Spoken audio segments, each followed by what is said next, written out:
좋아요, 구독. 개장 30분 향해 가고 있습니다. 오늘도 센티멘털과 펀더멘털 두 종목을 말씀을 드려야 되는데요. 오늘은 센티멘털, 대한항공, 그리고 펀더멘털, 성광밴드 이렇게 두 가지 종목을 말씀을 드리겠습니다. 어제 저희가 서현이와 말씀드렸는데 어제 갑자기 거의 20% 가까이 급등을 해가지고 저도 깜짝 놀랐습니다. 지난번에 서진 시스템도 말씀드렸는데 그날도 이렇게 급등을 했었죠. 그날도 거의 20% 가까이 이렇게 올라가지고 저희 센티멘털, 펀더멘털 코너가 급등주 찾는 코너는 아닌데요. 공교롭게도 주가가 많이 올랐습니다. 그래서 저희 코너 보시면서 많은 도움을 얻기를 바라겠고요. 오늘 대한항공부터 말씀을 드리겠습니다. 대한항공 차트를 먼저 보시겠습니다.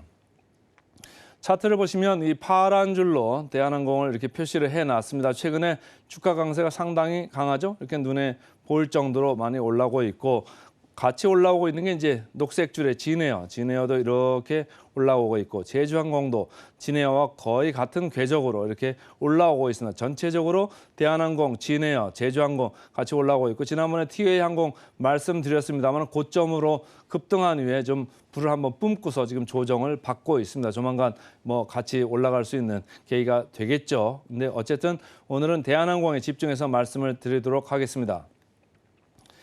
NH투자증권에서 리포트가 나왔는데요. 일단 기본적으로 목표 주가를 올렸습니다. 근데 올릴 때 왜 올리는가를 좀 봤습니다. 제가 뭐를 가지고 이 사람들이 올렸을까 봤을 때 여기 보시면 노선 운임이 올라갔다는 P가 올라갔다는 얘기거든요. 그다음에 수송량, 여객수가 많아진다는 겁니다. 그러니까 여기는 Q입니다. 그러니까 P도 올라가고 Q도 올라가니까 마진이 다 올라가겠죠. 그래서 두 가지를 다 보고서 지금 23년 영업 추정치를 27% 이렇게 올렸다는 얘기입니다. 그러니까 2분기에 지금 실적 발표가 나오는데 2분기 실적 발표가 기존의 시장 예상 그리고 이 증권사 예상보다도 좋을 거다 이렇게 얘기하는 증권사가 많습니다. 그래서 오늘 이제 대한항공을 말씀을 드리는 거고요. 또 구조적인 변화를 언급을 하고 있습니다. 구조적인 변화 1, 2, 3 이렇게 쭉 써놨는데요. 기본적으로 장거리 여행에 대한 인식이 변화되고 있다. 그러니까 사람들이 여행을 갔다가 그냥 일상화한다는 얘기죠. 두 번째는 60대 연령층. 그러니까 아무래도 지출 여력이 많은 사람들인잖아요. 여기 수요가 좀 있고 그다음에 소비 형태 변화로 프리미엄 수요가 심하다. 조금 좋은 좌석, 좀 넓은 좌석, 편안한 좌석으로 가고 싶어 한다. 이런 얘기예요. 세 번째는 전쟁에 따라 가지고 러시아, 우크라이나 그쪽 싸우고 있으니까 영공으로 가고 싶어도 갈 수가 없으니까 우회하면서 조금 공급 제약이 발생을 했다. 그리고 비즈니스 좌석 한번 좀 넓은 거 타보면은 이코노미 타기 좀 힘들지 않습니까? 그러니까 비즈니스 좌석 수요도 좀 늘어나고 있다. 그러니까 전반적으로 말해서 좀 일시적인 게 아니고 구조적으로 조금 좋아진 모습. 그러니까 운임을 올려도 그거에 대해서 저항이 좀 심하지 않다. 이런 얘기를 하고 있는 겁니다. 자, KB증권에서도 리포트가 나왔습니다. 여객 업황이 좀 개선되고 있다. 화물 쪽은 조금 안 좋아지고 있는데 예전에는 이제 코로나 때는 여객 수요가 좀 약하다 보니까 화물 쪽을 좀 많이 집중을 했었잖아요. 근데 화물 쪽은 조금 이제 슬로우해지고 있는데 여객 쪽이 지금 이제 먹여 살리고 있다. 여객이 잘 돼야지 항공주들이 이제 그 본격적으로 이제 이익을 많이 내는 거거든요. 그러니까 여객 쪽에서 예상을 지금 상회하고 있다. 그래서 2분기 실적 다시 상향 조정할 수 있고 23년 전체로도 상향 조정할 수 있다. 이런 얘기를 하는 겁니다. 차트 보겠습니다. 차트 최근에 이 밑에 22,000선에서 쭉 올라와가지고 지금 어제 3% 올랐네. 어제 우리가 코스피가 2,600선을 연 이틀 탈환하는데 지금 실패를 했습니다. 그럼에도 불구하고 대한항공 주식 어제도 3%나 올랐다. 그래서 전 고점 근처로 이렇게 접근을 하고 있습니다. 분위기가 좋기 때문에 제가 가져왔는데요. 조금 밀릴 수도 있겠습니다만은 계속적으로 분위기 좋을 때 볼 필요가 있는 게 미국에서도 아까 그 증시팔에서 말씀을 드렸습니다만은 델타 항공 주가가 어떻습니까? 계속 빳빳하게 올라가고 있습니다. 미국 쪽도 여행 수요, 항공 수요 계속 좋습니다. 크루즈 관련된 여행업체 주가들도 계속 올라가고 있습니다. 그러니까 우리나라도 대한항공 같은 맥락에서 볼 수 있다 이렇게 보시면 좋겠습니다.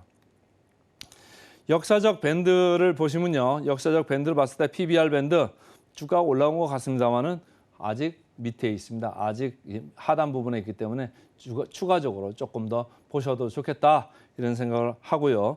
목표 주가 보겠습니다. 목표 주가 지금 최근에 2주 전부터 지금 주가 상승과 더불어서 목표 주가도 살금살금 좀 올라오고 있습니다. 그래서 목표 주가 대비해서 상방은 22% 이렇게 이제 보이는데요. 아까 말씀을 드렸습니다. 2분기 실적이 컨센서스보다 좀 좋게 나올 수 있다. 그러면 증권사들이 영업이익 추정치를 상향을 할 수도 있다. 그럼 목표 주가 어떻게 되겠습니까? 더 올라갑니다. 지금 목표 주가가 31,000원 중반대에 있는데 이 목표 주가가 더 올라갈 수 있다. 이렇게 보면은 지금 목표 주가 대비 괴리율 22% 나오는 것보다 더 올라갈 수도 있다. 이런 생각을 하면서 조금 상방을 열어놓고 보시면 좋을 것 같습니다. 그래서 오늘은 센티멘탈로 대한항공부터 말씀을 드렸습니다. 그다음 펀더멘탈 말씀을 드려야죠. 펀더멘탈은 오늘은 피팅 업체입니다. 성광밴드 이렇게 말씀을 드리겠습니다. 차트를 좀 보시면 빨간 줄로 이렇게 표시가 되어 있습니다. 4월, 5월 때까지만 해도 연초 대비해가지고 쭉 이렇게 좀 밀렸었죠. 이렇게 약했던 그 성광밴드인데 최근 들어가 주가가 완전히 다른 모습을 보이면서 위로 이렇게 올라가고 있습니다. 어제도 장이 밀리는데도 어제 많이 올랐죠. 그래서 많이 올랐는데도 제가 펀더멘탈로 가져왔습니다. 이렇게 많이 올랐는데도 왜 펀더멘탈로 가져오냐? 밸류에이션이 싸기 때문입니다. 아직도 싸다 이렇게 보시고 어제 서현이와 많이 올라갔습니다. 어제 서현이와 아까도 말씀드렸습니다만은 거의 뭐 20% 근접할 정도 아주 급등을 했는데요. 밸류에이션 어떨까요? 그러면 이 주식을 서현이와 버려야 될까요? 그렇지 않습니다. 여전히 싼 주식입니다. 싼 주식들은 펀더멘탈 이쪽 코너에서 제가 집중적으로 다루기 때문에 펀더멘탈 주식들은 분위기를 그렇게 크게 신경 쓰지 마시고 중장기적으로 보셔도 좋다 이렇게 생각을 합니다. 그래서 성광밴드 이렇게 올라갔고 DK락 같은 피팅 업체죠. 최근에 여기도 분위기 좋습니다. 그래서 피팅 업체들이 미국에서 지금 뭔가 LNG 관련돼 가지고 대형 프로젝트들이 연달아서 이제 하반기에 나올 가능성이 있는데 거기에 피팅이 LNG 관련된 아무래도 피팅들을 많이 하잖아요. 그러니까 피팅들을 할 그 기대감 이게 주가에 지금 미리 들어오고 있는 거 아니겠느냐 이런 분위기로 좀 이해를 하시면 좋고요. 이 회사에서 이제 관련해 가지고 보실 게 제가 볼 때는 두 가지더라고요. 제가 자료를 쭉 이렇게 찾아보니까 해상운임 이쪽하고 또 수주활동 이쪽 두 가지 부분인데 해상운임은 지금 전체적으로 운임들이 쭉 내려왔잖아요. 그래서 지난번에 넥센타이어를 몇 달 전에 말씀드릴 때도 넥센타이어의 영업이익률 마진 개선폭이 엄청나게 큽니다. 그 이유는 해상운임이 아주 급격하게 계속적으로 떨어졌기 때문입니다. 이렇게 말씀을 드렸댔거든요. 마찬가지입니다. 이 회사도 해상운임이 계속 떨어지고 있기 때문에 이 회사가 장기적으로 영업이익률이 좋아지고 있다. 이거는 구조적이다. 그리고 지속될 가능성이 크다. 이렇게 좀 보시면 좋고요. 자, 수주 활동의 정상화 이게 무슨 얘기냐? 고객이 원재료가 없는 거를 지금 빨리 이렇게 수급을 해가지고 맞춰줄 수 없는 거를 갖다가 발주를 하면은 수주를 할 수가 없는 거잖아요. 그러니까 1분기에 그런 이슈가 있던 건데 2분기부터는 이게 정상화된다. 그러면 수주 활동이 정상화되면서 수주도 계속적으로 들어오고 이제 발주 물량을 다 흡수를 할 수가 있다. 이런 얘기를 하는 겁니다. 그래서 이 두 가지 이슈가 전체적으로 브레이크를 걸었었는데 브레이크가 이제 없어진다. 이런 얘기죠. 자, 신영증권에서 리포트가 나왔습니다. 그래서 여기는 숫자로 이렇게 표현을 했는데요. 해상운임이 하락하면서 전체적으로 영업이익률의 개선폭은 1.5%포인트입니다. 회사가 매출이 크면 1.5%포인트만 좋아져도 상당히 좋아지는 거죠. 그러니까 그거를 숫자로 이렇게 표현을 해봤습니다. 메리츠 증권에서 나온 리포트 중에 이제 수주 모멘텀 관련해 가지고 두 가지로 제가 좀 나눠봤는데요. 첫 번째 1분기 수주 부진할 수밖에 없었던 그 이유 이렇게 말씀을 했었죠. 그래서 납기가 촉박해 가지고 원재료를 조달해서 만들 수가 없었다. 이런 얘기고 2분기부터는 해소가 됐다. 이런 거고 하반기 이게 제일 중요할 것 같습니다. 지금 주가는 이거를 보고 움직이는 게 아니겠느냐 이렇게 보고요. 미국발 피팅 모멘텀이 지금 들어올 가능성이 크다. 그래서 4억 불 정도의 피팅이 지금 들어갈 수 있는 이 LNG 프로젝트가 지금 발주가 될 것 같다. 하반기에 말이죠. 그러면 4억 불이면 얼마입니까? 4,500억, 5천억 이 정도의 규모의 물량인데 1년에 다 이걸 소화할 수는 없겠습니다만은 꾸준히 나눠가지고 미국발 이쪽에 특수 효과가 좀 들어올 수 있다. 이렇게 보시면 되겠습니다. 차트 보겠습니다. 차트 3월 중순에 11,200원 바닥을 치고 쭉 이렇게 꾸준히 오르고 있습니다. 올라가는 게 아주 모양 좋게 올라가네요. 외국인 사들어왔는데 팔지 않고 버티고 있고요. 기관이 최근에 조금 급하게 사들어오는 모습입니다. 자, 역사적 밸류 밴드로 보면 이미 상단을 넘어가 있죠. 상단을 넘어가서 주가 재평가가 지금 이미 진행되고 있다. 이렇게 보시면 좋은데 절대 밸류에이션을 보시면 금년 예상 실적으로 8.9배입니다.